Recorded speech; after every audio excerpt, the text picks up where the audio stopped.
But what's nice about this is that, like, with the bucket instead of a glass, it's no transparency, so you don't need a whole lot of budget to make this work. Yeah, 'Cause right. You could just put a bucket over his stomach, and then he could go, I can't do it. I can't do it. Oh, wait. Oh, no. I'm feeling... Practical solutions for practical problems. He's scratching. Now he's biting. Oh, man, I bet you could just imagine this. Oh, my God. The pain, as you can imagine, is unimaginable. Oh. God, help me. God, why? Ah.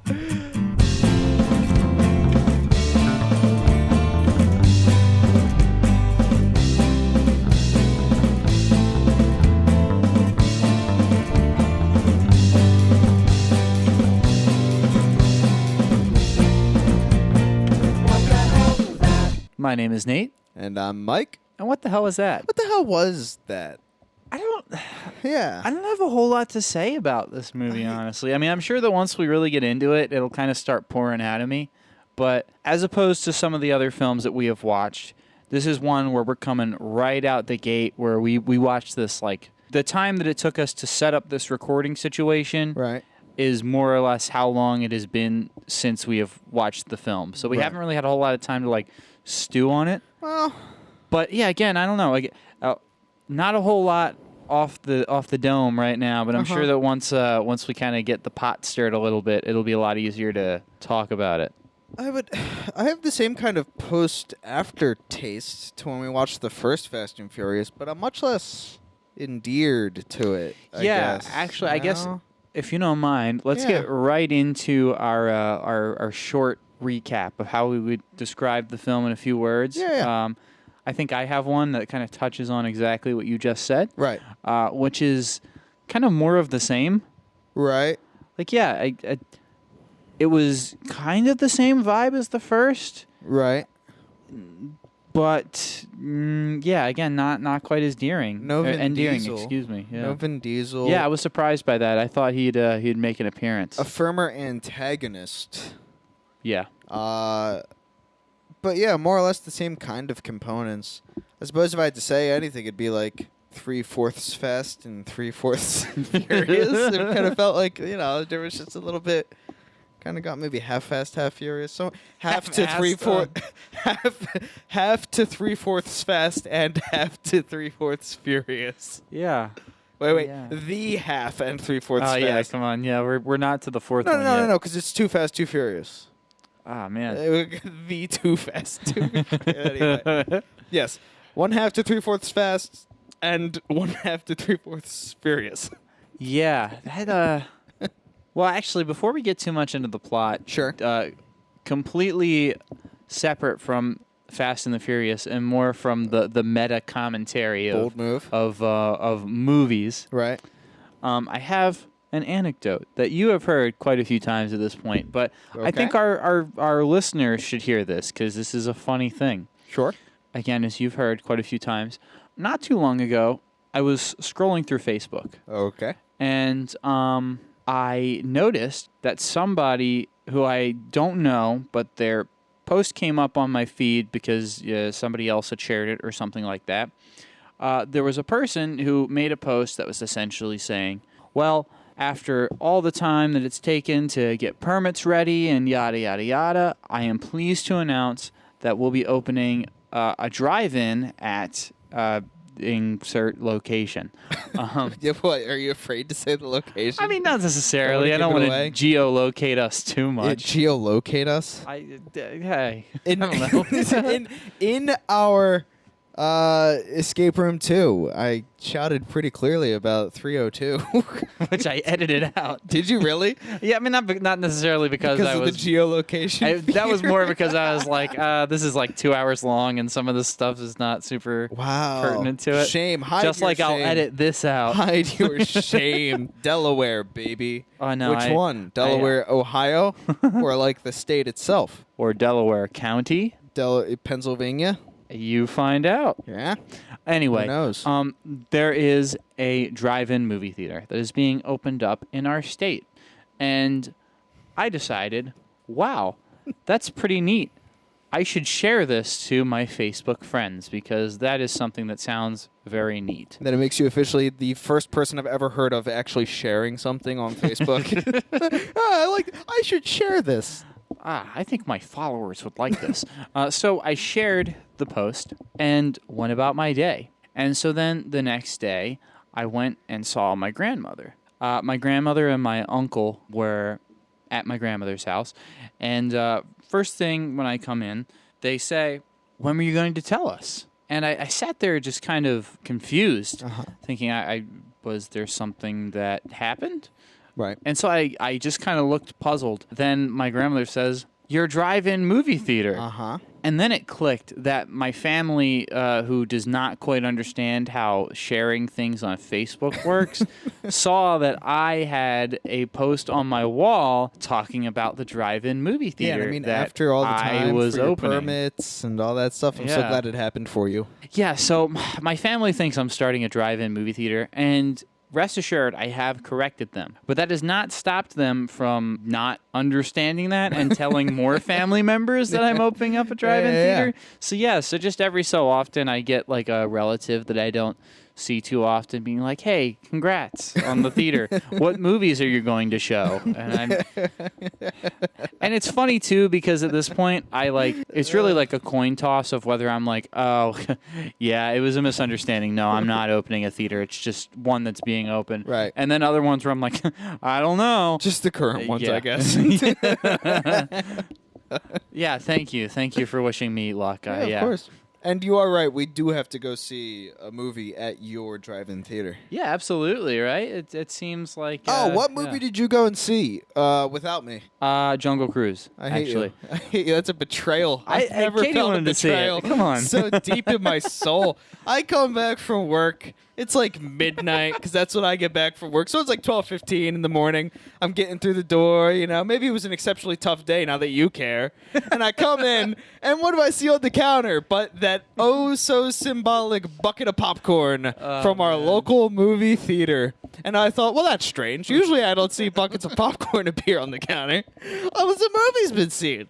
But my dear friend and close podcast partner, with which I do a movie-based podcast, would surely not have gone see a current film in theaters without me, his good podcasting friend, to record an episode about.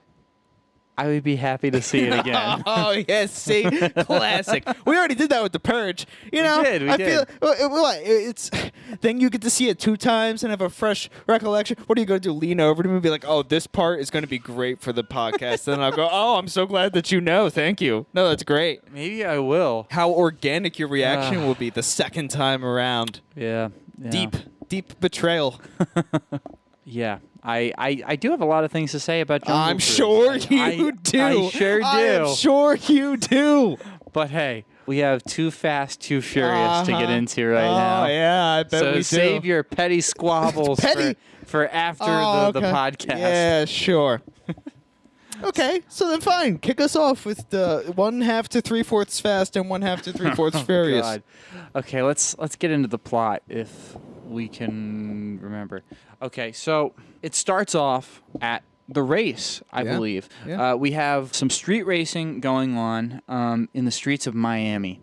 And they seem to have a slightly better system, as we've noted. Oh, yeah. Where they actually just put, like, road closed signs as opposed to just having people look out and shout cops. And furthermore, you go to like a boxing match and they have scantily clad women like holding up like what round it is. Like here, they have the scantily clad women like actually setting up the road closed signs in like tight formations and shit. Like, they stop the car and like 6 women get out of like the back of a truck with like road construction equipment and like slap it down. They are quick, man. That's some like spec ops stuff. And there's feds in this film. Like they are as tight as the feds on this. It's impressive, frankly. I would say tighter than the feds. Oh, yeah. Honestly. Yeah, so we are we're racing. We're doing all that stuff.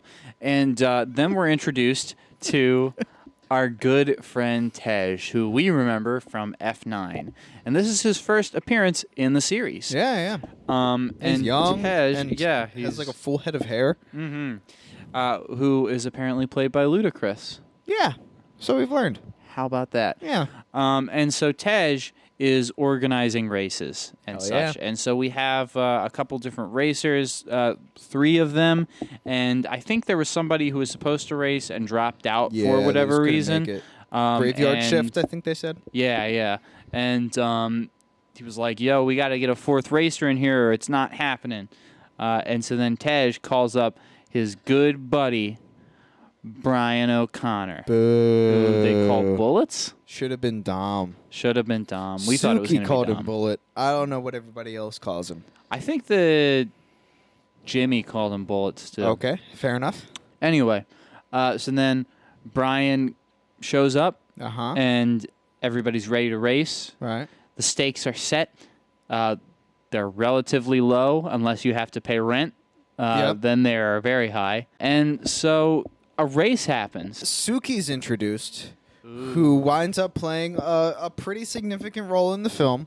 Suki's there almost as much, pretty much has equal time and is constantly with Tej helping out. So Suki's a character to introduce here, who is an Asian woman with like who like owns it. I guess it's like they make her like almost, I don't know what you would say, like her car has like an anime-esque type of design on the side and is bright hot pink. And she has like a crew of Asian girls with her. So there's like a early 2000s before anime took over type of like Asian schoolgirl design thing they kind of do with that's her. what I was gonna say. Which is this type of thing. And I guess like Tej is like coming on to her, but also so she has like Asian hot pink Barbie energy. And I, you know, part of me wants to say like, yeah, I mean, like that's really ridiculous. But like, whoever this actress is, she kind of owned it. Yeah, she I'm did a not good gonna job. lie. She made it seem like it was 100% her own energy, and like really just brought the whole character to life in a way I would not have expected from anybody. Like I've never seen anybody like own, because there's a part in this film that we'll get to where like she is in a straight up like Japanese schoolgirl outfit, like the Yeah. plaid skirt, like the white shirt, and the whole nine. But like it almost like flies right by. Like she just owns the whole energy. It's very strange. Kudos to that person, because frankly I didn't expect that. So cool on that. But she has her up in car and her crew, and she just kind of, she has a dominant energy, which is pretty interesting. And then Tej is like hitting on her, and she's like, "Hey, baby, we got to get together." And she's like, "Maybe." And so she gets introduced that way. And there's a fellow who I don't know what like region is supposed to be from, so I'm just gonna call him the Spaniard. And he's a dick. He's just an absolute dick. And so I said he's going to come in 4th, but then Nate brought up the point that the dude who has to pay rent doesn't get much character development at all, so maybe he's going to come in 4th, and that's valid. But at the end, the final placement of this race is Brian first, the dude who has to pay rent second, and so, sorry. Suki comes in 3rd, and then the Spaniard comes in last, because he's a dick. Yeah, aside from introducing Suki, this race kind of serves no point other than, hey, remember it's Fast and Furious. Yes. And then we have the cops show up, as is customary for Fast and Furious races when it's time for the racing scene to be done. Yes. And so they specifically go after Brian, Yes. who is trying his best to get away, but then some police officer pulls out this crazy grapple hook gun that he fires into the car that like uses electricity to disable the car. Yes. Police force then surrounds Brian and takes him in. Yep. So how do you feel about the electro disable gun? Pretty dumb. Yeah, I know you mentioned in Escape Room how you dislike I make really believe dislike fake technology. Yeah, I don't know. I guess that one, like the car taser. yeah. It's like a car taser. That is exactly what it is. Yeah, that one didn't exactly rub me the wrong way, but Right. I wasn't really too into it. The old EMP claw, not too yeah, bad. yeah. All right, right on. But yeah, so we got the EMP claw. Yep. Brian is now in custody. Yep. And we learned that he, unsurprisingly, was no longer a cop after letting Dom go. Yes. But now they're saying, guess what? We need you to be a cop again. And I don't know what the deal is, because they don't even like Dom, and the whole story comes up, but they never say Dom Toretto or Dom. So I don't know what the fucking deal is with that. Yeah. Because they never mention his name. Like, they're just like, he let his previous mark get away with, like, the card. It's like, what's the deal? Was Vin Diesel being, like, difficult during contract negotiations? Like, what's the...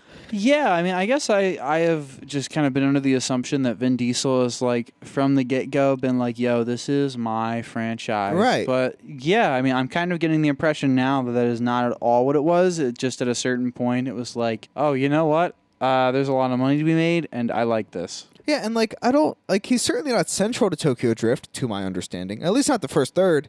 So, like, if he doesn't show up there, that's, like, the first 3 movies, and he's only in one of them. Yeah. And then the fourth one, as we understand, he makes a comeback, along with Wonder Woman. Yeah. Yeah, I don't know. Maybe that's when we'll see him again. Again, I'm very surprised. I thought that he would be a much more central character throughout it all. Yeah, I was... Because when Tej was like, let me call, like, my fourth, like, my friend, I was like, Vin Diesel. Like, Yeah, duh. exactly. That's what I And said. then Brian picks up, and it's like, what? Yeah. Brian is definitely, without a doubt, the front and center character of this film.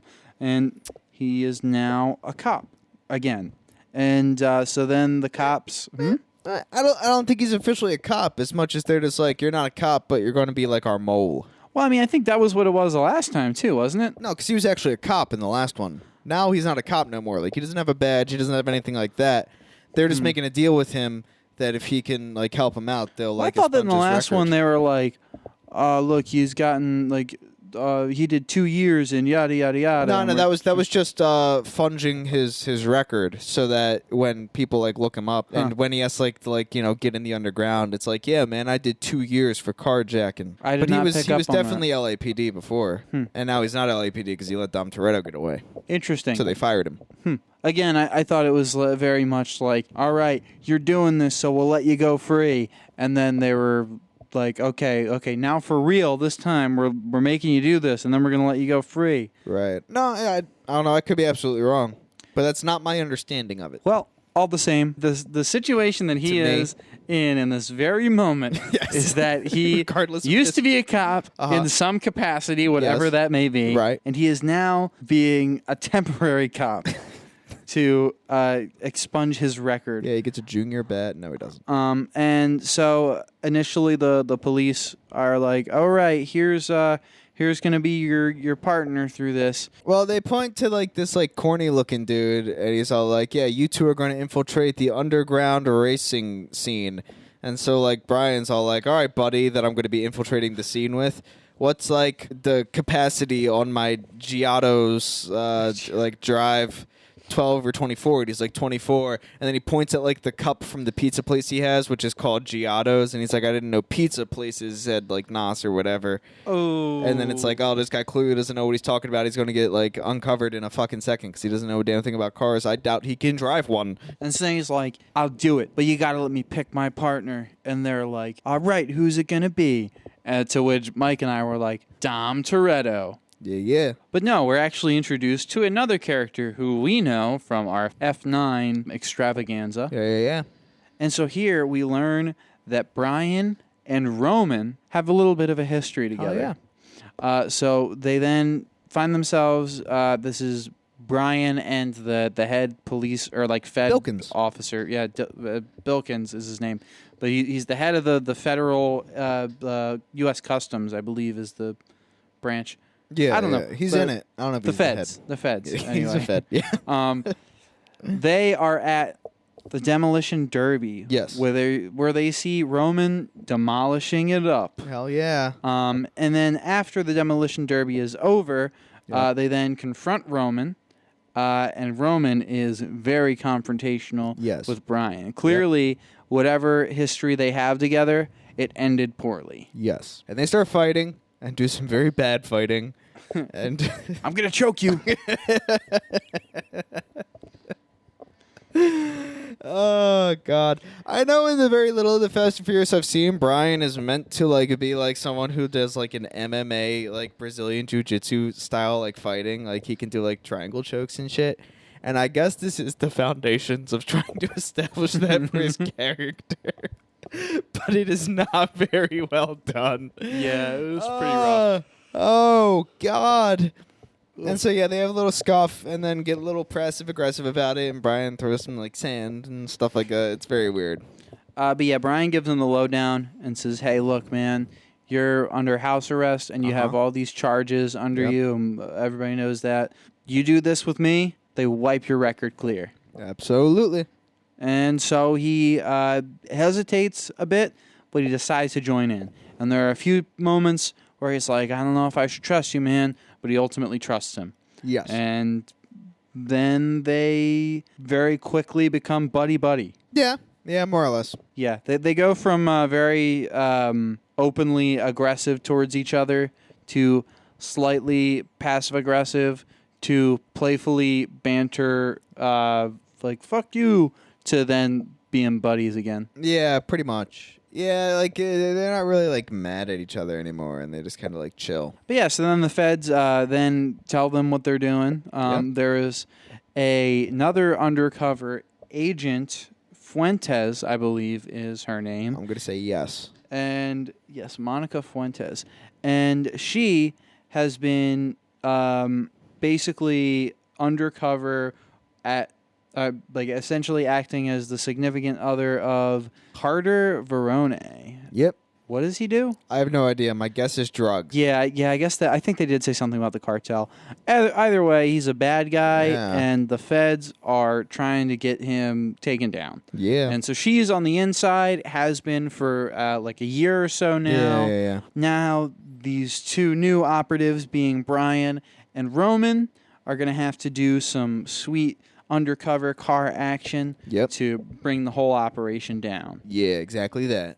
And yeah, so then they go to Carter's house to essentially be hired. Yep.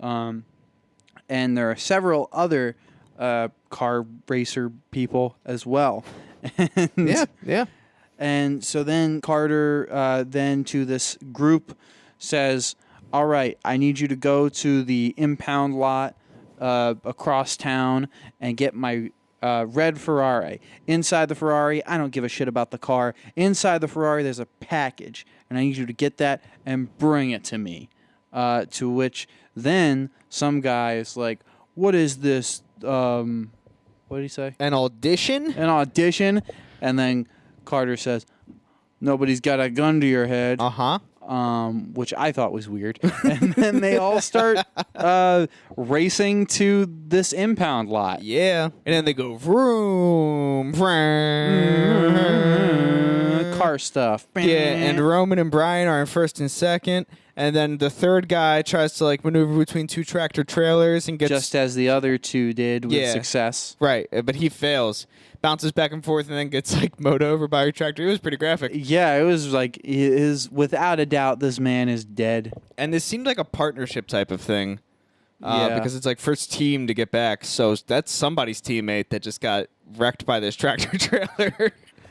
But yeah, then nothing super eventful. We got Brian drives backwards through traffic and Oh, yeah, flips how did I Roman off. forget? How could you forget? Come yeah, on. Brian and Roman do their playful banter Yeah. back and forth with each other. Yeah. And then they make it to the impound lot. Yep. They then get to the Ferrari. Yep. They get the package. Yes. And then just as they're celebrating and about to get into their cars to deliver the package, two things happen. We have the rest of the people who are also trying to get the package roll up, and they take out their guns, Uh-huh. ready to do whatever they have to do to make sure they get this job. Oh yeah. But just at that very moment, police officers The pull feds. up because Very same. while the highway antics were going down, Uh-huh. the feds, one specific federal officer, the same one who used the EMP grappling gun, for Yeah. whatever reason, just made the assumption of, they're on the highway. They must be running away. Get them, boys. Yep. So then they pull up, and then a very short firefight goes dumb, down, dude. and then they make it away. They Yeah. go back to Carter. He's like, "I like you guys." Yeah, they had the job, and like Carter opens up the envelope that has got him and reveals a cigar and a cigar clipper, and so then starts to smoke this cigar, and it's just like, yeah, you guys drive real well. It was a test. Yep. And they're like, you pass. and they're like, man, all this was just for a cigar? And he's like, yeah. And they're like, all right, so what's like the real deal? And he was like, meet me at the club at midnight and I'll tell you more about the job. But for now, let's just say when you do it for me, you'll get $100,000. And then Roman's like, how about $100,000 each? Piece. Yeah, that's right, because you're clearly very rich. We're in your house, well, we're at your property right now. There's a lot of it. And both of us are broke and hungry. So give us money. And Roman's like, not Roman. I forget what Carter says. Maybe like, haha, sure, or something. I don't know. Something like He that. either says yes or maybe no. Or perhaps he says maybe. So we don't know. Yeah. Completely forget. All pretty uneventful and unimportant. But as Roman walks away, Carter is like, your pockets aren't empty. And then Roman's like, damn, I tried to steal your cigar cutter. Here you go, buddy. And he's like, yeah, that's what I thought. And he's like, oh, you had like 12 of these. He's like, yeah, well, don't take my shit. And And Brian gives him the business for it. yeah, Brian's like, dude, you're stealing his shit. You're getting confrontational with him. Like, dude, leave that shit at the door. And Roman's like, don't tell me what to leave at the door. They take their Fed cars to Tej and Suki and are like, hey, we're being GPSed and we don't like that. So, you know, see what you can do. And then they go see Tej and they're like racing like jet skis or something. And Suki and Tej are like together doing their thing or whatever. And they're all like, cool, nice. And he's like, yep. Sick, dude. So he goes back to the cars that the Feds got. And they're like, yeah, this GPS is all throughout these cars. And he's like, all right, well, we should consider getting new cars then. And then, like, he turns to Roman and he's like, Roman, you see that car over there in the highway, the Cadillac? And Roman's like, yeah, I see it. And he's like, they've been following us since we left Carter's. And he's like, oh, so let's get rid of them before we go meet up with the Feds. So they light their windshield on fire and then go meet up with the Feds. Yeah, pretty much. The way they do it is like he pretends like he's like a dude like cleaning their windshield as like a bit, so like he sprays like the stuff and then like starts to wipe the windshield, but it's like alcohol or something. So like he then lights it on fire and they go to meet up with the Feds. He tells the Feds, this is what we know. This is what we don't know. And Yeah. the Feds are like, all right, And they're also like, oh, and that shit at the impound boatyard thing, don't do that again. That was dumb. And he's like, well, I thought you guys were getting away. And he's like, you're a fucking idiot. Don't think that. And so there you go. And then Roman's like, I don't trust cops. As well, I don't trust like this guy. And I think that the girl you have with Carter is like sleeping with him and compromised. And main Fed guy that's not Bilkins is like, oh, well, why what don't do you think, ask? Brian? Yeah. Is she sleeping with him? Yeah, he's like, you would know what it is to like turn traitor to the Feds. And then Roman's all like, what are you talking about? And Bilkins is like, yeah, he let the last guy we were after get away. He betrayed the cop, and that's why he's not a cop no more. Oh. And Roman's like, huh, okay. My perception of who Brian was before is now altered somewhat. And then they leave. And then I think pretty much immediately after leaving, they're like, yo, fuck this police shit. We could get out of this one way or another. Let's focus our energy into that. Yep. So then Brian and Roman decide to organize a race with two of the people who were also trying to get the job with Carter. Yeah, the dudes who came in third and fourth, more or less. Yeah, definitely like the best suited adversaries of the group. And they essentially tell them, "Hey, look, we're going to race, or we're going to do it for slips." As the slang goes. Oh yeah, there's some yeah. killer slang. We got to touch on some of those. Oh yeah. Favorite so phrases. so they're racing and they're saying loser has to give the other Yeah, people gets their all the cars. Winner gets all the cars. Yeah. And so they do like a relay race of sorts. Yeah. And Brian and Roman are clearly outmatched as far as the actual Yeah, because their cars performance of can't their rip cars. speedos the way the other cars can. I'm trying to remember what they said. It can like rip a speedo in under a second or something. Yeah, something like that. Anyway, We'll come up with some phrases. I'll start working on it. they are clearly outmatched, but through clever driving and such, they managed Yeah. to win. Yeah. And and this is also at the beginning of this is where we see one of the first really needless sexualizations of Suki with the like Tej is gonna do like the flag thingy of like, Right. all right, let's go 1, 2, 3, and he's Yeah. just like about to start counting, and then Suki like just like kind of like really sensually just like comes up to him and like kind of like grinding up against him is like, Uh-huh. I'm gonna do it, and he's Yeah. like, okay, Okay. and then she does it, and then the race goes on. He needlessly like places his hands on her hips. It's weird. It's a weird little duo thing they got going on there. But yeah, race happens. Race They happens. win. But then they continue to drive around their Fed cars for a while. Yeah. And I wonder how this race will come to benefit them in the future. Yeah, their motivations for this were a little unclear. Yeah, because throughout they're most like, of we this. don't want these Fed cars. But then Or they just do drive. we? Yeah, I don't know. Because, like, I don't know. I honestly have no idea. I just have no idea at all. Yeah, so then they end up going to the club. And yeah, they're at the club. They run into Fuentes, who is giving them the lowdown on some stuff, and they're waiting for Carter to get there. Yeah. And then Fuentes and Brian are getting a little bit too Yeah, a little touchy. close and Yeah. touchy. And little do they know, Carter's already there. Yeah, he's arrived. And Or was he's there the whole time. He's sitting there from across the club watching this go down. Yeah, and he sees what he understands to be his partner getting awfully kind of handsy Awfully and cordial. close with the new hire. And yeah, so Roman is the first to notice this, and he's like, guys, cut that shit out. And Yeah, then he says, Carter's here across the room. Don't look at him because he doesn't want to make it obvious. And then all three of them proceed to stare wide-eyed directly at him uninterrupted for about 5 seconds. And then the person that Carter was like, go get them, comes up and is like, Carter's here and wants to Yeah. see you. Yeah, so they get beckoned to see Carter, and Carter is weird, and He has a cigar and his cutters. as he does. And yeah, so He's like, come here, baby. And then at the other time, he's like, welcome to the club, gentlemen. You're in the VIP section. And then he's like looking around with his air of cartelness, Scarfaciness. he sees one guy in particular, Yep. and he's like, you see that guy? That girl that's with him? 5 minutes, and she can get anything she wants out of him. Watch. And then she sensually, oh, I love your hair. And then the scene cuts to them in the back VIP room. Oh, crap. I love your hair.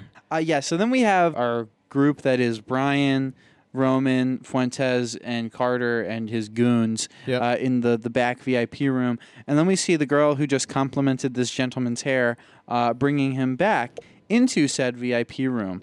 And we learn that he is a detective. Yep. And earlier on, Carter mentioned that for their big job that they were going to be doing, they would have a short window Yep. where the police would not be able to touch them. just That wouldn't they would bother. be that's how they were going to do this. And this was also a reason that the feds had to keep it on the wraps, because obviously there's somebody on the force, the local force, that's Yeah. working for Carter in some degree. So they can't let the whole operation fall through. Yeah, so they can't cooperate with the local police. Yeah, so then we see Carter have his goons take the detective and do some good old-fashioned torturing to him Yep. to get him to comply with providing the window that they need. Yep. We're not going to get into the torture. I was waiting for What? you. Oh, okay. Oh, alrighty. Let me tell you, because I knew this. I was pointing it out before. Because when they enter in the room, there's like a blowtorch and a bucket, and it's just like, the fuck is that all about? I'm like, that seems awfully torturing. But then the detective guy comes in, and they're like, so you going to give us our 15 window? And the detective guy's like, man, I've been with you for years, and I'm just telling you, I can't do it this time. I just don't have the resources. And they're like, oh, okay. Oh, all right. And he's like, get him. And so, like, they, like, hold him down, you know, and then, like, so, like, they rip his shirt open, and he's like, all right, fatty. For some fucking reason. So he produces a rat.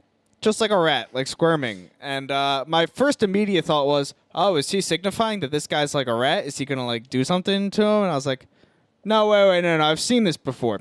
Because this is a bit And I never knew why it worked. I'm glad they explained it. But I have seen this before where you put like a rat on somebody's stomach specifically so probably because there's no bone there or whatever.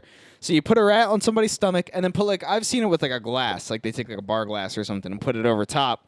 And then you give the rat some time and it'll start burrowing into like your stomach. Like it'll start fucking going through. Mm-hmm. And as we know, when rats nibble and claw and chew, they can cut through, as Carter explained, steel pipe, apparently. Mm-hmm. We'll have to look into that. I feel like there has some validity to that. I would hope so, since they put it in this film. It's like a thing, right? But yeah, so their whole thing is apparently it's a heat thing. When a rat starts to feel like it's too hot, they'll instinctively burrow underground or go under where it's colder and more insulated or what have you. So they put this bucket over top, this rat on top of the detective's stomach. And then produced a blowtorch, and they're like, yeah, we're going to heat up this bucket, and then this rat's going to burrow into your stomach, and then you'll be dead, because there'll be a rat kind of squirming around your insides, and I feel like you're not going to survive too long after that. Mm-hmm. So we're going to do that, and I'm like, oh, yeah, this is classic. And it's like, what? And I'm like, oh, my God, yeah, this is crazy. Yeah, I was completely oblivious to this. I've never seen anything like that. Yeah, it's insane. It's a crazy one, that's for sure. I seriously, I never knew it was like with heat, so I was like, so what's the blowtorch for? I was like, a bucket seems pretty big to accomplish this. But what's nice about this is that, like, with the bucket instead of a glass, it's no transparency, so you don't need a whole lot of budget to make this work. Yeah, right. You could just put a bucket over his stomach, and then he could go, oh, I can't do it. I can't do it. Oh, wait. Oh, no. I'm feeling... Practical solutions for practical problems. He's scratching. Now he's biting. Oh, man. I bet you could just imagine this. Oh, my God. The pain, as you can imagine, is unimaginable. Oh. God, help me. God, why? All right, I'll do it. And he's like, I'll do it. Just get this rat. It's biting my stomach. So they get this rat, and they have some like blood stuff and little dig marks and stuff. It didn't seem all that bad, but I guess he knew where it was going. So he's like, I'll get you a window. I'll do it. Okay. And he's like, all right, get him out of here. And then like he turns around to Brian and Roman, and he's like, did you enjoy the show? And Brian stares at him like he did not enjoy the show. And Roman's just kind of like, yeah, man, that was kind of weird. Yeah, and then I believe after this, Brian and Roman leave, and then we have a moment of Carter and Fuentes together, and they like briefly make out, and he's just like, oh, I love you so much. If I ever see you with another man, I'll kill you. I'll kill you. If you touch another male person, I'll murder you, I say.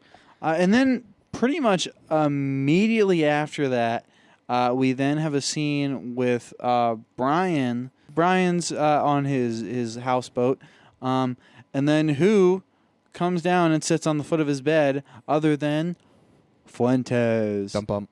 And yeah, so then she immediately... It really is like right after. It's very immediately strange. after. Yeah, it's like the next scene. Yeah. And so then Fuentes and her hair is wet for some reason. It looks like she just got out of the shower. I have no idea what that's all about. Well, here's the thing. When the scene was established, like he's kind of laying in his bed, and then he hears a sound, and his eyes kind of widen. And he's like, oh, an intruder, like in the houseboat. Like, who could it be? And like he like gets up and like turns around, and it's Fuentes. And he's like, what the hell? Yeah, I don't know what that was about. Yeah, I feel like it's to imply that like she swam in the little river and then climbed into the boat that way to avoid being seen, perhaps. Seems pretty dumb to me. But she tells him, Carter's going to kill you. Yeah. As soon as you finish this job, he's going to kill you. Yep. And then Roman shows up? Yes. To which then the two goons of Carter show up? Yeah, because I think they tracked or followed Fuentes. They're like, oh, we were pretty sure she's around here. But yeah, so then she hides in the bathroom, and then the two men brandish guns and then look through Brian's place. Yep. And then she gets out somehow through... She sees like a skylight in the bathroom and climbs up and then comes back or whatever the fuck. But yeah, so she gets out. Yes, they don't see her. They get into a scuffle where... Brian's holding a gun to one of the goons. One of the goons is holding a gun to Roman. They're like, "You drop the gun. I'll shoot him, man. I'll shoot. Don't you I'll shoot. You stop you it. drop the gun. I'll shoot. And then Carter then comes up and is like, "Everybody drop the guns." Then they do. And they do because Carter's the boss. Everyone stops fighting, and Carter's like, "I hope we're all ready for tonight." Yeah. And he's like, "Yeah, we're ready for tonight." And he's like, "They'll be with you too, and they'll tell you where to meet me, place that we're meeting. Mhm. Because when Fuentes came in, she's like, when you go to the airstrip today, they're going to kill you. And he's like, all right, thanks for letting me know. The airstrip. Yeah. Yeah. Yep. So he's like, all right, then it's time. Almost. Yeah, Tonight. almost. Because then at some point in that interim, we then have Tej and the rest of the garage gang working on the cars, and they put some NOS stuff, and one of them's like, oh, Brian, what do you need that NOS for? We already hooked you up with NOS. He's like, nah, man, I got something else in mind. And then that's left a good little secret until it's time to be revealed. So the cars are then souped up. Again, at some interim before they do the actual job, they let the feds know, hey, it's all going down at the airstrip. Yeah. So you got to be there at X time. Yeah. But don't go until it's all clear. Yeah. Because we all know how feds do in these movies. When there's one really overzealous fed, and then the other fed's like, it's not time, don't worry about it. It's like, if we don't move right now, we're going to lose it all. And then they move, and they're like, oh, my God. We lost it. Oh, my. It was a trap. Why were we, the feds, so overzealous?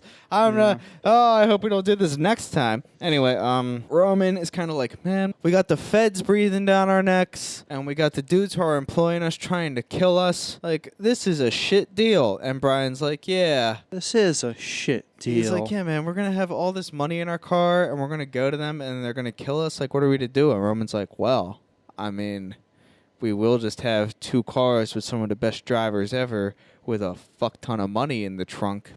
You thinking what I'm thinking? And Brian's like, oh, I'm thinking what you're thinking, I'm thinking. And so they're like, let's go talk to Tej. And so then Tej is like, hey, if you want to make this go down, and then like he goes to like a warehouse with them, and it's like, this is the spot for it to happen. And Brian's like, what do they even do at this here warehouse area? And then like the garage door opens, and it's like, it's a big old car modding center. Oh. Holy Christ. And he's like, okay, cool. So, we'll see you tonight for the big event. The event, the transfer of the money to the airstrip. We'll see you along the road, friend. Yeah. Farewell. And so there's that. Yeah, so then the job happens, and the job is really like vague and weird. Yeah, so then the big job, they essentially like go to this trailer. Yeah. And they meet up with the goons of Carter. And the local police are watching, led by the detective that was like rat burrowed. Yeah. And the goons break out some sledgehammers and then go into the trailer or house, whatever it is. And then they just start busting in the wall, and there's a bunch of cash. Yep. So then they start bagging up the cash. They put the cash in the car. And I'm not going to lie, I was too busy making banana stand jokes to see exactly what happens. As was I, entertaining the banana stand jokes and then talking about why I love that episode of Arrested Development so much. So, yeah, there's probably actually a fine explanation as to why they're doing this. But anyway, they got the cash. They got it in the bags. And then the police are like, oh, it's time to move in. So then they have to then escape the police.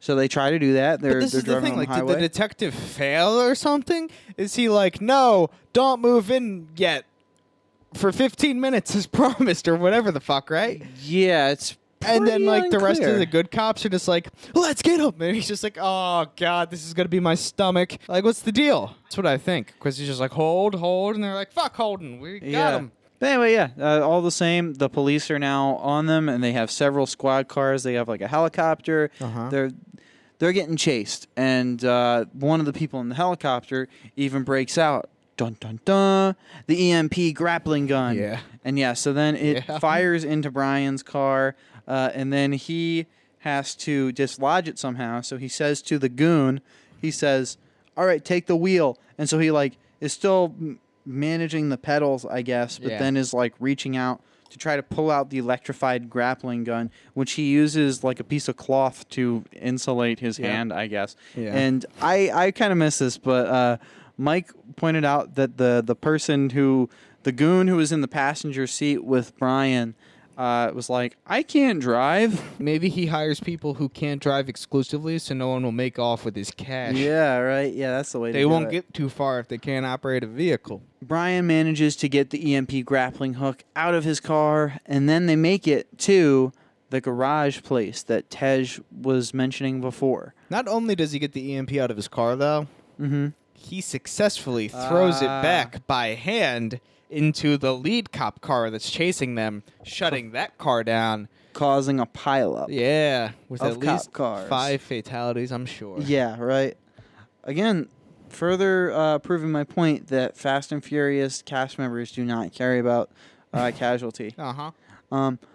But yes, and then they make it to the garage place. And that we have Tej 2 helicopters has. going, the local police Mhm. copter and the customs copter. Yeah, and the police copter is not aware of the feds and stuff. Yeah. And Yeah, the she's feds are like, like, "What the where the hell is hell are that?" they going? Yeah, so then they go to this garage and they pull into the garage, and then police surround this place. Yep. Garage doors open, and then car after car. Well, first trucks, Right. and then they batter off the police, and then car after car after At least car a after dozen. car. More likely a score. Yeah, many, many more. Yeah, then we see our drivers make a getaway, and we see the cars that they were driving, and we see the police following them, Yep. and then they get cornered, Yep. and the police then order the drivers to get out of the car, and then, surprise, surprise, it's not Brian and Roman, but it's Tej and Suki. Yep.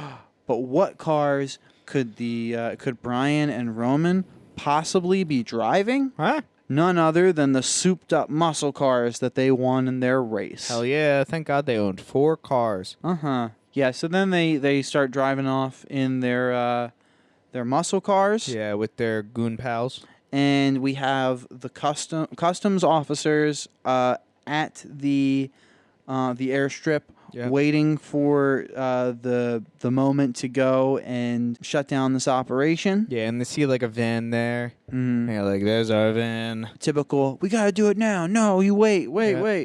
Because like Bilkins is kind of like, things are slightly confused right now. And the other Fed is like, slightly confused.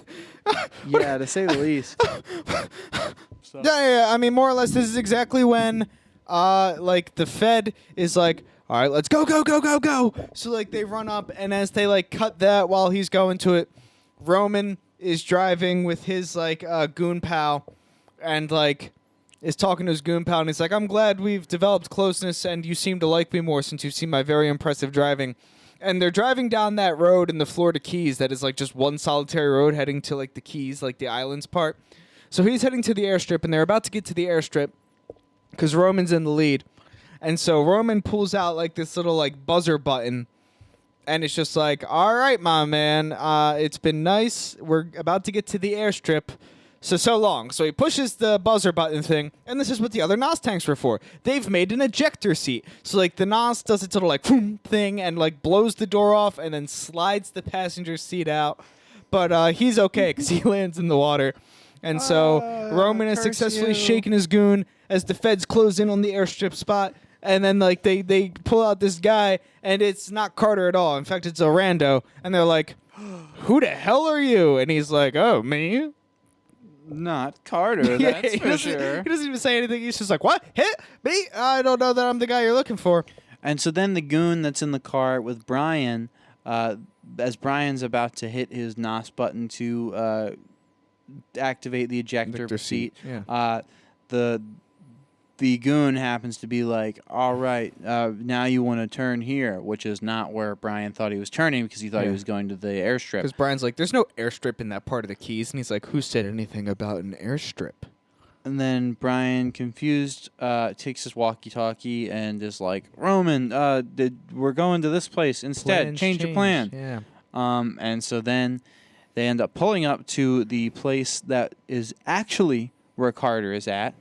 And here we learn that Carter is aware that Fuentes and Brian are feds. Bump, bump. Bum bum. And yeah, so then Carter forces Fuentes to get on his boat, where he's going to deal with her momentarily. Yeah, he's got a whole bucket of rats Oh yeah, and then he tells and a shotgun. He has a bucket of rats and a shotgun. he's got the. I'm sure the options. rats are somewhere, but we see the shotgun. We see the shotgun. Carter tells his goon to take Brian and take care of him. And so he's I like, love this. get in the car. Yeah. And then they drive probably 10 feet. And then he's like, end of the road. Because they drove like 10 feet, and you're just like, that was a short drive. And it just Yeah. goes end of the road. Yeah, and then Brian, fully well aware that he is about to be killed, they then get into a struggle. The other guy has a gun. Bada bing, bada boom. They're fighting. Well. Oh, yeah, I guess, yeah. Go ahead. Brian 100% is like, now's the time for the ejector seat.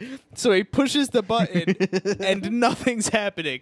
And the goon, having eyes, looks at Brian pushing this buzzer button frantically. And he's just like, the hell is, like, what the fuck are you doing?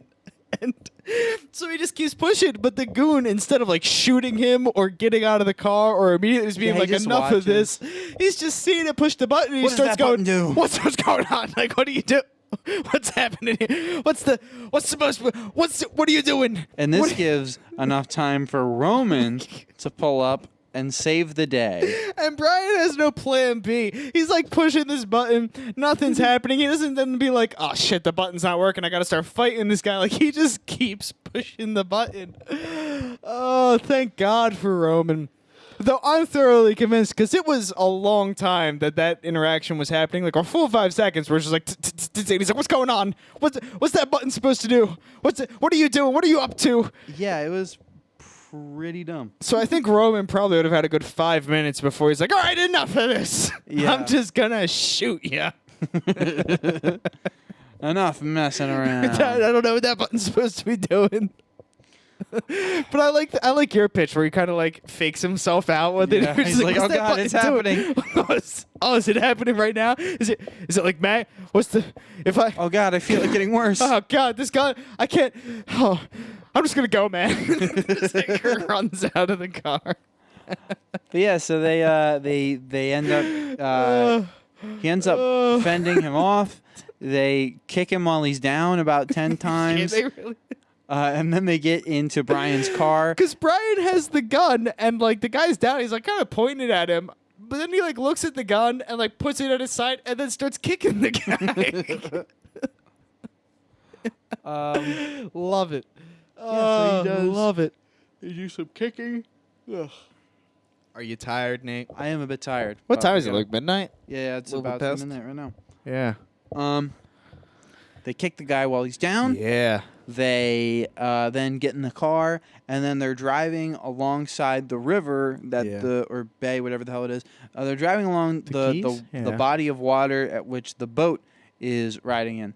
Yeah, they're riding alongside the water, and they're like, we can't get the feds here because they'll notice a helicopter, and then Fuentes is done for. Yeah. We need to be graceful and tactical about this. Yeah, we can't be too obvious about getting on the boat. Let's drive our car onto the boat. Which, Roman does point out the differences between the two vehicles that are going side by side right now. And he says, car, boat, car, boat. What are you thinking? How do you plan to make this work? And then Brian's just like, oh, we got it. Roman's just kind of like, are you thinking what I think you're thinking? And Brian's like, oh, I'm thinking what you think I'm thinking. You think? Yeah, I do. And yeah, so then they do a sick jump off of a dirt ramp. Yep. And There's tons of those in the Keys. If you've Oh, ever yeah. been, every road ends in an optional ramp. And yeah, so they land right on the boat, as I had seen in the title screen menu for the DVD. And I was That's unfortunate. I was Yeah. like, oh. Bad thing to put in the title Yeah, screen. where it's certainly. like, I wonder how it ends. Like that. They also yes. They also had the guy getting run over by the truck. Yeah, in that's there fair. too. Yeah, which- well. yeah. That's not too spoilery. Yeah, I guess That's they not like need the all very the end of the film. action-packed things. Yeah. But yeah, so they land on this thing and they're like, Much better than a customs copper coming in. oh yeah, and they're Yeah. like, ow, that hurt. And then Carter is like, I'm gonna go and kill that lady now, right? No, I think he's down because the car crashes in the boat.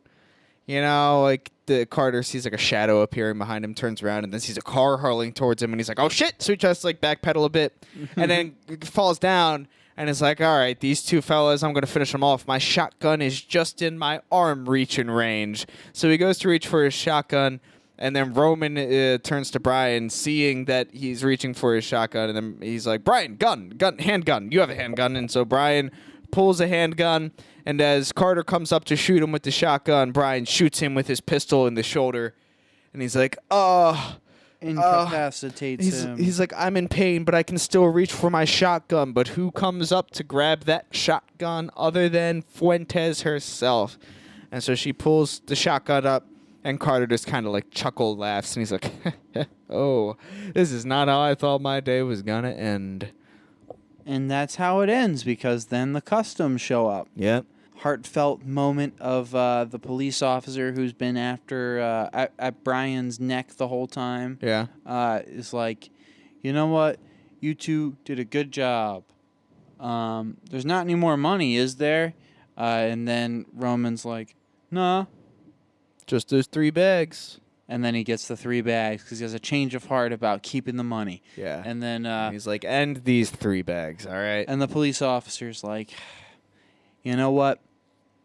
You guys are pretty cool. Yeah, he's like, "You held up your end, we'll hold up our end. You're all clear, your records are good, you're fine." And with that, they're clear and they're ready to go. And then the two of them are thinking, man, what are we going to do? Well, Carter's like, "I'll see y'all soon." And Roman's like, "There's no way he's getting out."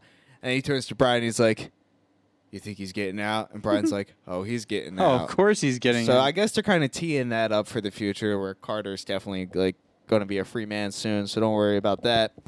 And then Fuentes is like, "It was nice working with you, Brian." And Brian's like, "It was nice working with you, Fuentes." And then Roman's like, "I think I'm going to have to stay in Florida to keep you out of trouble, Brian." And Brian's like, "Oh, you fixing to move to Florida, are you, Roman?" And Roman's like, "Yeah." And Brian's like, "Yeah, that's cool. We could open up a car garage, do some work, because I guess Tej has a monopoly on the car garage scene, and they just have fixing to cut into that market." Oh, yeah. And then Roman's like, "How are we going to open a car garage?" And Brian like smiles, and he's like, "'Cause your pockets aren't empty." And then Roman lifts up his shirt and shows like a bundle of like $100 bill stacks, which I have to assume are like 1,000 each. So I guess they have like 6,000, 2,000, and like $4, which I guess is enough to open a garage. Yeah, or I know. something. I was like, cool, that's more money than nothing, but I Yeah. don't know if that's enough to be It looked super like significant. Yeah, I mean, unless each bundle was like 10 grand, in which case it's like 60,000, $2,004. Yeah. Anyway, so they're like, rolling. friends. Yeah, and then the credits go, And right? They pump it up, yeah. yeah. Yeah, pump it up, baby. Yeah, and that's the movie. No Dom Toretto. No Vin That- Diesel. No mention of Vin Diesel or Dom by name. Not a single frame. All right. You ready And to nor talk? is Remy. What's her name? Huh? Remy? Is that her name? Vin Diesel's Oh, wife. Letty. Letty. What was I thinking? Remy. Remy. I don't know who I'm thinking of. Yeah, Letty. No Mia either, which Yeah, is no strange, Mia. right? Yeah. Yeah, pretty much none of the cast from the prior film except for Brian. Yeah. And now Roman And Tej, Bilkins. I'm pretty sure Suki. Bilkins was the Yeah, FBI Bilkins guy was from before. Bilkins, yeah. But he was a dick last film, and now he's yeah, like on no, now Brian's he's side. like, yeah, he's cool. Yeah, he's like, he let Dom Toretto go and got fired and betrayed the organization and blew my whole mission. I like this guy. Yeah. Like, I don't know what the hell that's all about. Well, with that, He met the only Fed more of a dick than he was, and he's like, someone's got to be on Brian's team. Yeah, right. He's gotta win one. Yeah. Any specific performances or scenes that stood out to you? Not gonna lie, I really liked Roman. I mean, Yeah, like there was Roman did good. corniness was abound, and like Brian was theoretically the main character, but honestly, Roman kind of did a much better job of like focusing the attention of scenes he was in on him. Like he kind of stole the spotlight. just with his presence. Yeah. Like, he has that energy about him. Like, I was paying more attention to Roman than I was Brian during this entire film, frankly. Yeah, actually, it's funny because I remember in that article that I had read that was talking about Vin Diesel's promise Right. to Brian Walker about making it to F10. Brian Walker, indeed. Is that his name? What? Paul Walker. I always do that. Yes, I don't know that's what true. it is. I hope you continue to do that I to the very I probably end. will. But Paul Walker Yeah. his promise. So in that article, I was reading how Vin Diesel was saying that, like, Paul Walker would often get Paul Walker. Okay, that was correct. Paul Walker would often get recognized, like, as Brian. Like, people, like, fans would come Yeah, up to yeah, him yeah, and be right. like, "Oh, Brian O'Connor," or whatever. Right. And he was talking about how much, like, he loved that because, like, he was like a superhero, you know, and he Yeah, loved yeah. that. Like, it didn't bother him at all that people Of came course. up to him and was like, "Oh, it's Brian." Wouldn't bother me either. Yeah, I imagine. But anyway, so with that in mind, I was like, yeah, people must really have, like, an affinity for this character. And yeah, watching this, I was like, why? Like, this is pretty non-standard. I mean, again, there's many more movies to come before his day is done. Yeah, I know. The lone, cool suburban white guy. Yeah. Maybe there's some of that in there. Yeah, maybe. Yeah. But Or yeah, at least the film portrays him to be cool. I really don't think he's as cool as the film. Yeah. Which was weird. In the first film, I was like, hell yeah, like, I like Brian. And in this film, I'm kind of like, Brian's kind of lame. I'm like, what's the deal with this? Yeah. I don't know if the script writing just faltered more.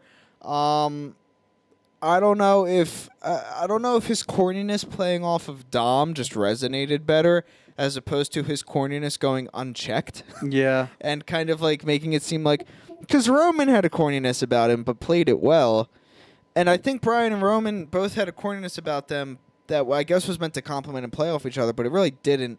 And in many ways, Brian's kind of corniness in the first film played off Dom Toretto's coolness and kind of like scoffing at his corniness while still being like, "You're all right, dude." Yeah. You know, and I think that kind of made it more endearing as opposed to now where, like, it's just corniness and it seems like the film director and script writers are like, "Isn't that a cool line what he just said?" And it's like, no, it's not. And Dom Toretto would have made it apparent, frankly.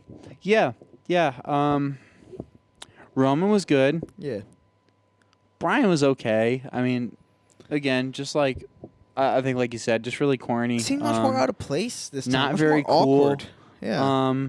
Which is weird because he didn't feel as awkward to me before, but now he feels awkward in this film. Ferrera or whatever her name was. Sure. I thought she was pretty boring. Fuentes. Fuentes. Pretty like one note character. Yeah. Pretty much just like, I'm an agent. I'm in too deep. That was pretty much it. Played a pretty like.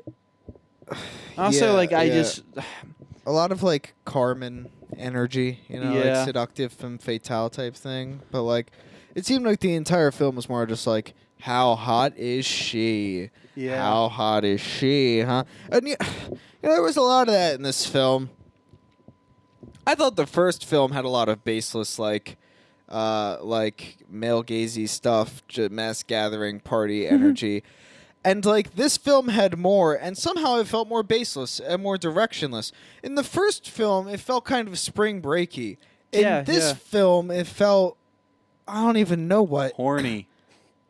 Yeah, it almost felt like some kind of like rave / like intentionally. It didn't feel like people who would attend a race or something and were hot. It felt like the people directing the film were like, we need these people to be set pieces for like weird hotness zone. It was fucking strange. Like the outfit choices were completely nonsensical and really just there to be like, how like weird can we get with like the dressing up of the female form? And it didn't really feel like spring break gatherings. It felt like a weird kind of pseudo horny art gallery with cars there as well, where it was like, oh, this is like all the ways we can sexualize and dress up the female form on display, and now let's have a race. And it was just weird. It didn't hit the same at all. Which is, again, more kudos to Suki's actress for maintaining the confidence to kind of persevere through that exact setting and treatment of the character and make it seem like it was like a human being that was just owning this kind of like Yeah, she did a really good job. sexual energy bit, you know, Yeah. and showing a sense of like competency within it. Yeah, like there weren't like a whole lot of characters in this movie. Not really. Definitely not any that were really of note. Yeah, much more contained than the first film, frankly. Yeah. I didn't hate like the villain, like the Carter guy. No, Like, Carter, whoever he was played pretty Carter good. did a fine job, yeah. Yeah. Plot wise, again, it was just kind of like more of the same. Like Yeah. it was, it really felt to me like pretty much the same movie, except like in the end, instead of letting it basically in the end, the operation goes as planned. That's what it felt like to me. Obviously, there Yeah. are differences, but like the main story beats, the main like gist of like undercover cop doing the racing and the this and that. Yeah, it really is weird because it really does just seem like the next installment of Brian O'Connor undercover. Yeah. And they're like, oh, he's not a cop no more. And it's like, really? Because he still feels like a cop Yeah, in he's this doing a film lot of here. cop stuff. Yeah. So I don't know. Yeah. But I see exactly what you're saying with like the same kind of film. And like person Brian falls in love with, at the very end, the things like it's the same Brian O'Connor has the same exact story in this film, except the person that he's trying to take down isn't the other main character, and so it doesn't have to have redeeming qualities or be liked at all. Yeah. So they make him Scarface light. Well, was it enjoyable? Yeah, no, I liked it. I mean, like, I was entertained for Yeah. all the same kind of, like, reasons that I'm entertained by any of these Fast and Furious movies. But this one, the most so, where it was just, like, silly car racing stuff and hilarious 2000s language for, like, dope, Yeah. bro. Like, all right, thank you. Yeah, I enjoyed That it. thing can rip a Speedo in a second. That thing can cut a carcass quicker than you can imagine. That Man. thing can bust a NOS fuel panel and jump 60 kWs before That thing you know. is bussin'. Bussin'. But yeah, I enjoyed it. I don't think I enjoyed it as much as the first one, but it was Nope. still really good. I didn't enjoy it as much as the first one. F9 feels like Really a good completely isn't different really thing. fun. Not like, oh wow, what a great movie. What for the first one? No, the second one. Because I said like, still really good. And again, I kind of corrected myself. It wasn't bad, but like it was not like a really amazing movie. I enjoyed it a lot. Though. Yeah, it was average for the course, if not slightly below average. But that's just because the only ones I've seen are F9 and F1 at this point. Yeah. And now Too Fast, Too Furious. And F9 feels weird. It doesn't feel like the same movie. It feels like a separate film franchise. F9 does. No, absolutely. From these two that I've seen Yeah, actually, here. as a matter of fact, I was thinking right at the end when he was talking to like Bilkins and stuff, Right. because like obviously the whole like working with like a government agency in some capacity has like been a thing, I guess. Yeah. But yeah, it's just like the character of like Bilkins like seems again like much more like grounded, Right. whereas like Mr. Nobody is like, Yeah. ooh, I'm this G-man. yeah, exactly, and I'm working in the shadows, and Yes, so yeah. ooh, I'm always pulling the strings, and I very much see. I mean, because obviously we even saw a little bit of this in F9, retconning stuff that we had not seen before anyway, like Okay. with Han and stuff. Right. But like, I could very much see that like as we go on, there being like a lot of retconning where it's like, oh, you see that thing in Too Fast, Too Furious? Yeah. That was really Mr. Nobody. He planned it out that way. Din.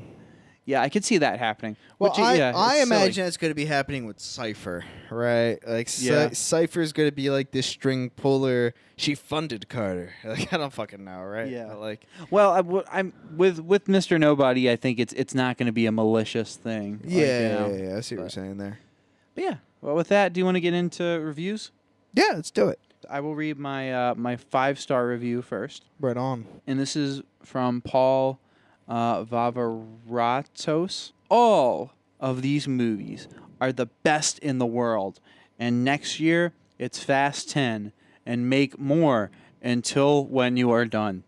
It sounds like a haiku. And make more Until when you are done.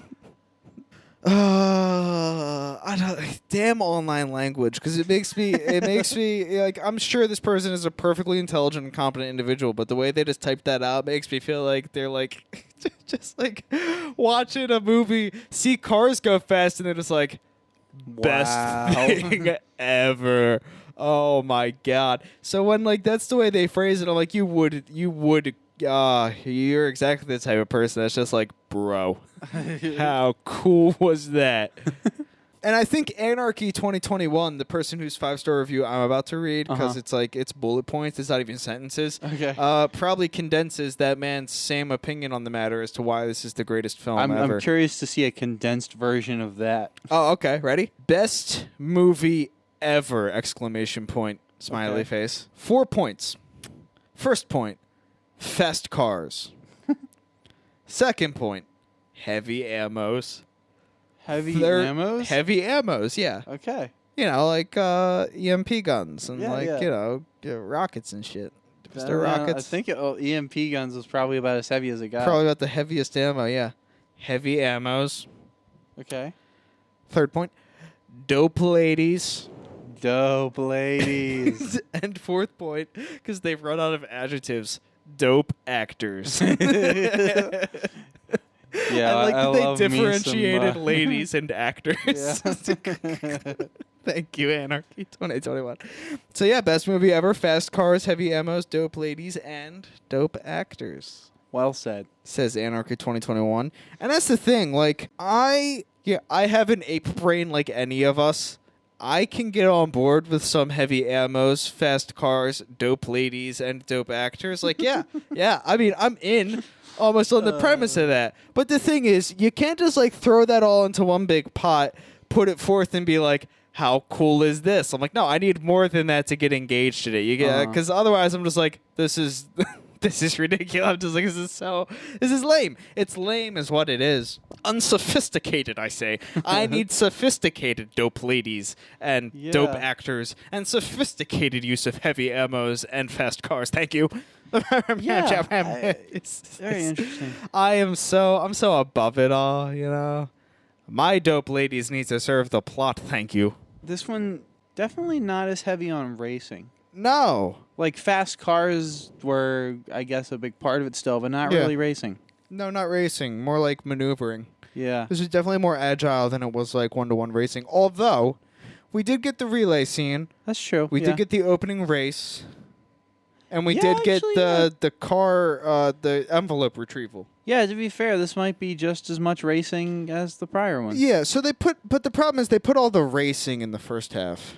Yeah. And then the second half was much more like mob film type shit, more or less. You ready for the next review?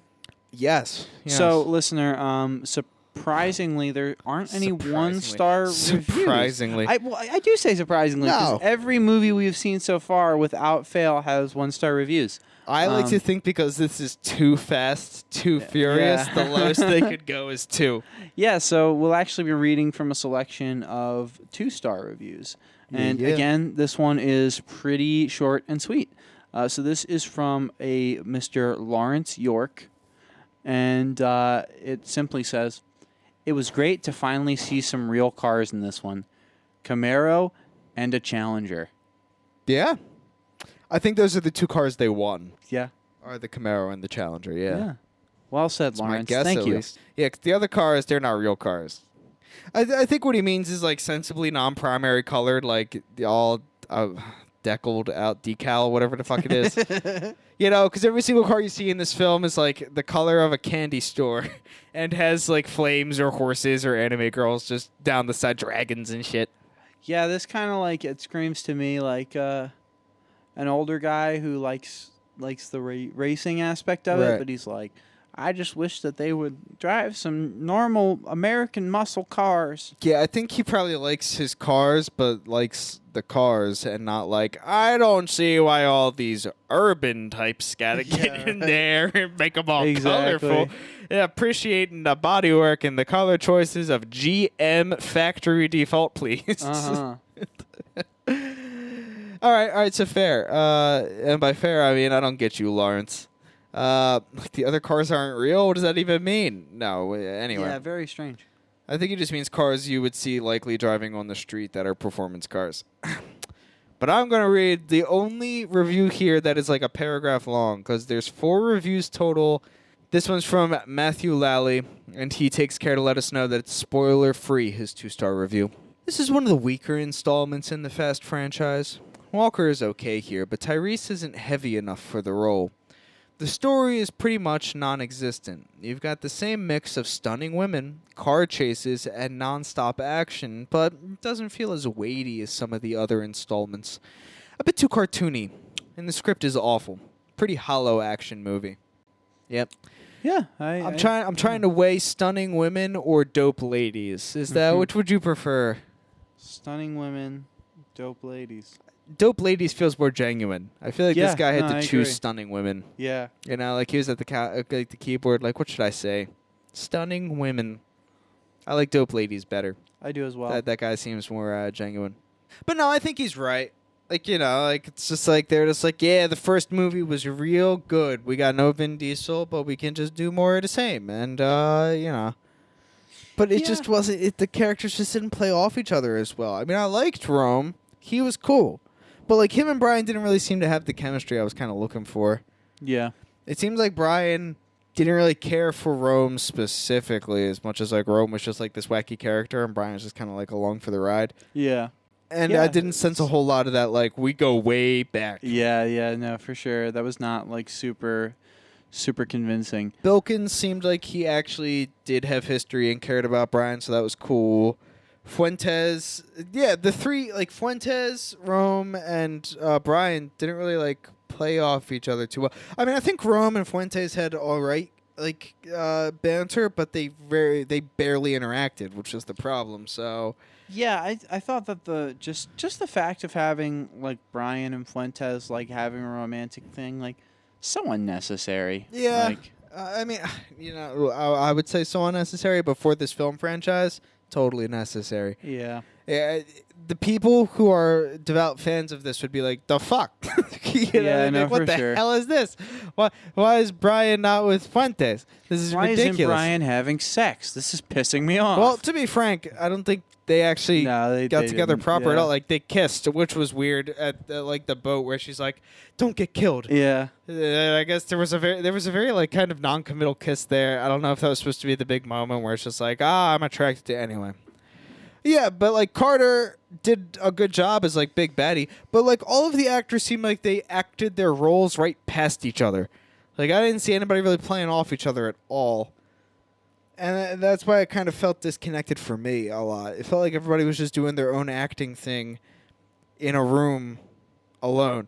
Like you could have had all of them read their lines in the place they were meant to and then superimposed the footage of all of them acting individually, almost like a sound booth type thing.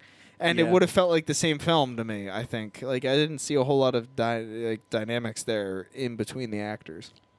Yeah. Again, my key takeaway is it was fine, just not as good as the first one. Yeah, a bit empty. It did feel empty. Yeah. I guess the best way I could describe it. Well, I hope that Tokyo Drift leaves a better taste in our mouth. It's going to be completely different people, from what I understand. Yeah. Well, again, I mean, this was for the most part completely different people too. I mean, Yeah. aside from Brian, which yeah. I have a feeling they probably go to Tokyo Drift because I have a feeling the second one was just kind of like, yeah, all right. And they were like, we got to change it up. Like, we got to do a different demographic or story or something. Yeah. Or people were like, they really liked Suki. Yeah. What the fuck are we going to do? It's like, oh, I have an idea. But we'll see. We'll see how much they play into, like, Japanese fetishization in Tokyo Drift. We'll find out. Well, are you ready to rate it? Yeah, let's rate it. All right. Would you like to go first? Sure. Yeah. I mean, like, I've seen 3 of them, and of the 3, this one so far is just kind of the most empty to me. So, you know, unfortunately for Fast and Furious, the franchise, it's going to get the first out of from me. But we'll see. And I don't even know what you're talking about there. That's kind of generous, if you ask me. Okay. Harsh. Yeah, this is gonna have to be a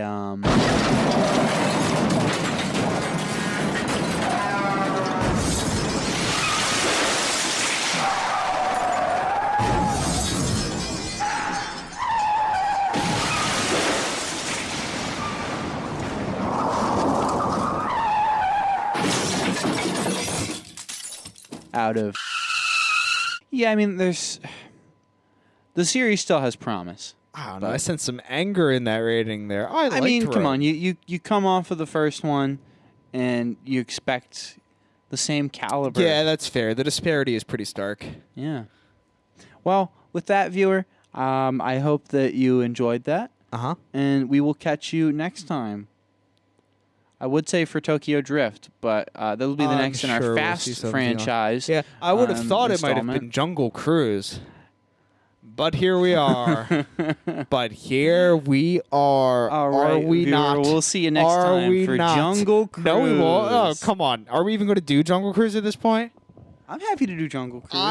I'm sure you are. Yeah, I am. You've seen it. You're more than happy to do Jungle Cruise. How about I go watch like 10 movies without you, and then I come back and I'm like, oh my God, I loved these ones so much. I'm so excited. I'd love to do those for the podcast. I'm so ready.